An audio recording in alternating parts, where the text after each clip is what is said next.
Hey guys, how to create legendary Pokemon TCG deck. First of all, log in with your account. First, you need to choose your legendary Pokemon. Focus on selecting your deck around one or two legendary Pokemon like Zacian, Meowthio, Vistar or V-Star, and Kyogre. And then check their type, right? And build your deck around their strength.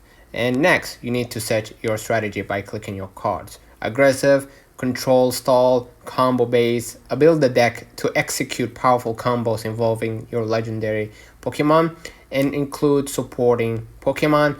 Optimize the trainer cards that includes the draw support, search cards, energy acceleration, and disruption, and balance energy cards. Okay, and include 10-15 energy cards at least depending on your deck's needs, and then test and refine. Play test your deck to identify weaknesses, adjust Pokemon trainers and energy cards to improve consistency. You can click right here the sort or the hashtag at the bottom right to just sort your cards by number type, sorry, by type or rarity, recent or duplicate. Okay, and basically put it to test. Let me know in the comments if this video helped you. Don't forget to like and subscribe, and thank you for watching.